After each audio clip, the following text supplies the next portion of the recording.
Alright, so first of all, good morning everybody. Hopefully you can see me alright. So I have a couple of trees here today that did not fare so well this early spring when I put them out too early. And I've done a video about these trees before, but I just wanted to kind of do an update and also a what you can do type of video. So these are ficus benjamina, and I did put them out a couple of weeks too early this spring. So obviously a lot of stuff died on these trees. It's kind of devastating because I lost quite a few trees because of that. Quite a few of these. I don't remember how many, like 6 or 7 of them, and they were all doing relatively well all winter. All last year they were doing really good, and then I put them out too early and then they froze. So you definitely want to make sure that you're putting your trees from in the greenhouse or in the house to outside after it's not going to be freezing. I mean, it did get really hot for a couple of days and then it did freeze. So anyway, I am going to show you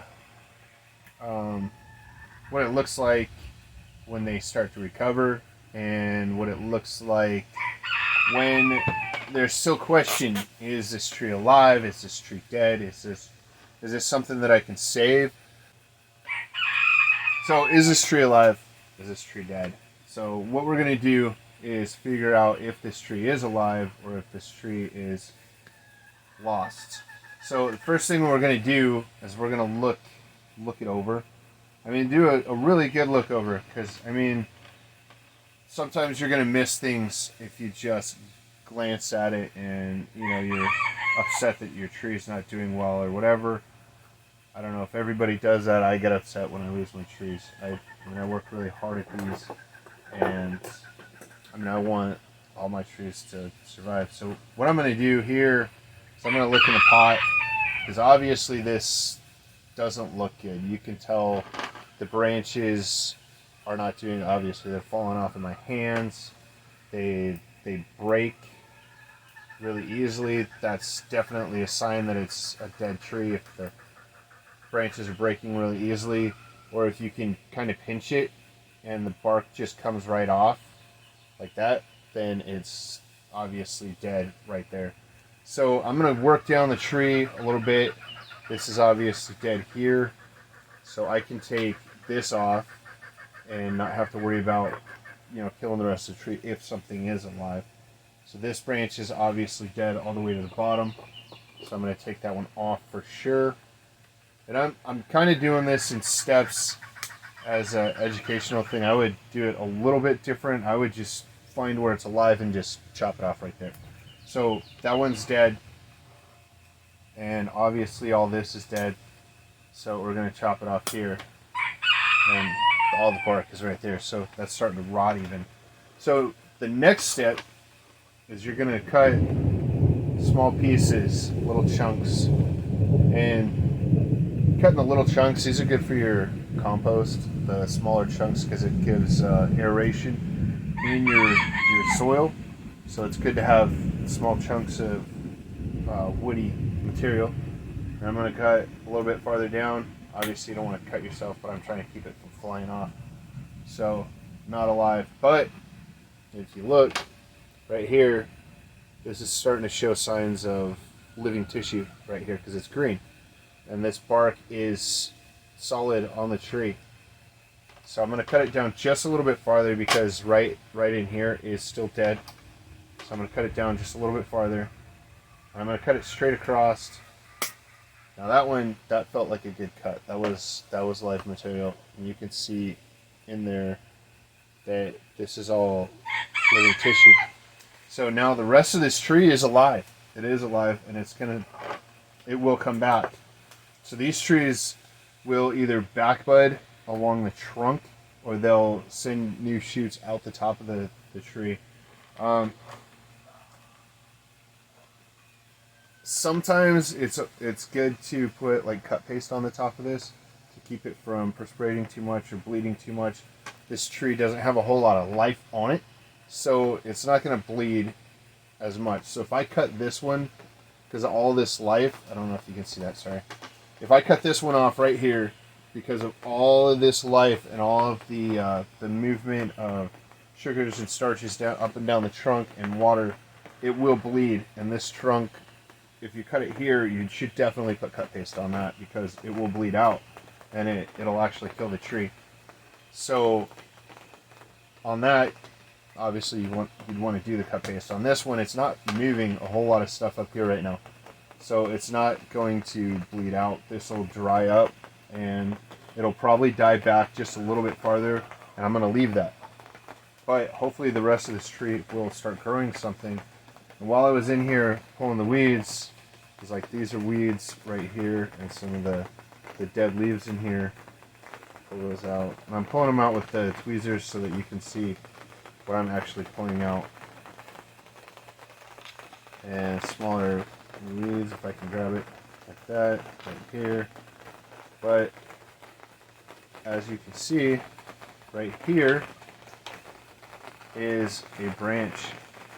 That's a branch coming out of the base of the tree. These trees will grow out of the roots, out of the base of the tree, and all that. And I found that typically when these trees are doing really poorly, like this one was, and the whole top of the tree was dead, it'll more than likely grow out of the base of the tree rather than out of the trunk of the tree. So I'm going to leave this living portion of the tree for now until this branch gains enough strength and vigor that it is the new trunk of the tree, basically. So I'm going to make this just here for now so that it can hold the nutrients that it has in the trunk to provide for this branch. And then eventually this branch will just become the trunk of the tree. I'll cut this off way farther down, and that'll be the new tree. So on this one, excuse me, that's pretty much all we can do for now. You want to keep this in an area that it's not going to get super hot direct sun, because you want this to survive. And that being the only surviving leaves or branch on the tree, you definitely want that to survive if you want this tree to survive. So we'll keep this in a place where it's a little bit more shaded. You could let the weeds in the pot grow up a little bit around it, and that'll help shade it and keep it protected also. And it'll cause, the weeds will cause actual perspiration, because they're going to try to stay cool, which will keep the branch cool. And so that's that one. And this does have quite a bit of really healthy roots in it. The pot's actually bulging in a couple of spots. So the roots are definitely doing really well. And that's another way that you can tell if the tree is doing well. If you have a bulging root and you kind of push on it, if it has a lot of resistance, which this one does, then the roots are probably still healthy.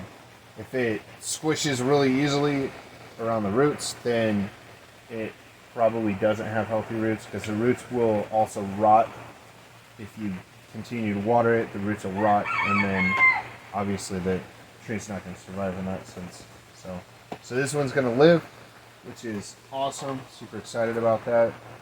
And then this one here is another one that had a lot of die-off because of the freezing temperatures.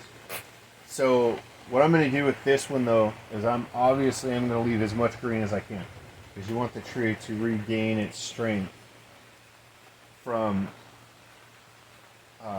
this kind of dieback. So I'm going to cut off all of the obviously dead branch tips, and obviously dead branches will all come off as far back as there's living tissue. And then this tree will regrow, and we can continue our journey to bonsai once it starts getting some more strength back into it. And these trees, they do recover pretty quickly when they have issues, but you gotta really take care of them while they're gaining back their strength, and then they'll they'll take off again like nothing ever happened. So I'm going to take this whole top piece off here. Plus, taking all the dead stuff off, obviously it makes it look better, but it also gives the new branches some place to go and grow into, and it helps the new branches to grow in an upright position if that's what you're looking for. Because if you have a branch that is growing in an upward position, like here, I guess you could kind of see this, and this branch is still sitting here, this branch is going to grow off this direction instead of upwards. So if I take this off, this branch is more likely to start growing upwards again. And in that sense, some of them I want to do that, some of them I don't really care at this point. It's still in the developmental stage anyway, but you want your trees to grow as naturally as possible, and getting stuff out of the way helps the tree to grow naturally. Now there are some branches in here that are growing out of the base of another branch. I'm going to try and get this out of the way if I can, so you can see this branch here. So this little branch right here, if you can see it, I hope you can see it, but this branch right here is growing out of the base of this branch here. So I want to take this branch off, because that branch, you want the larger branch to be the branch, you know, rather than a tiny little branch coming out the very base of a branch. And this is too small really to make a cutting out of it. I mean, you could, it would grow, but it takes a lot longer at that size. So I'm going to just toss it in the compost. And the roosters are all excited because it's raining. So they're making all kinds of noise today. And they've got another branch coming out of the base of the branch here. Another one here.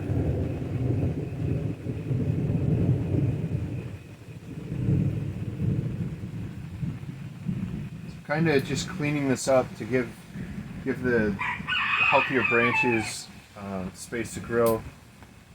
And by taking off the smaller branches that you don't need, actually gives the other branches more nutrients so that they can grow stronger faster.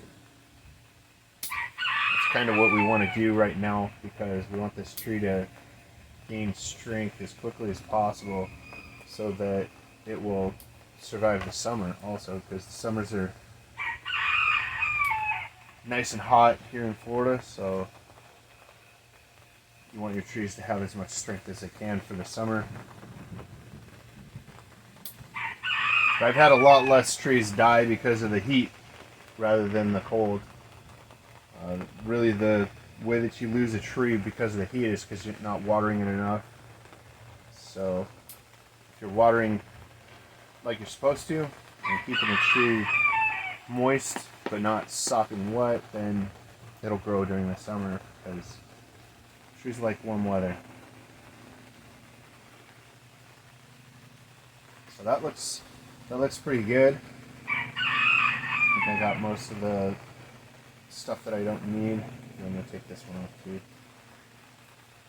So later on, once this tree starts gaining some more vigor, I've got these two really large branches right here in the middle of the tree, or at the top of the tree, which kind of looks weird at this point in the tree's life. I might try and separate them out and bend them away from each other to make a wider canopy. And once this has a thicker canopy on it, these branches won't be as noticeable as being just really thick branches with a whole bunch of twiggy branches around it. Because obviously these branches will start thickening up, and these will look more like a trunk rather than twiggy branches. So yeah, it's looking pretty good like that.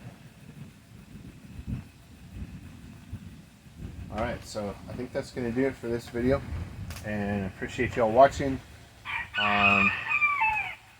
And like and subscribe if you haven't already, and thanks for watching. Have a great day.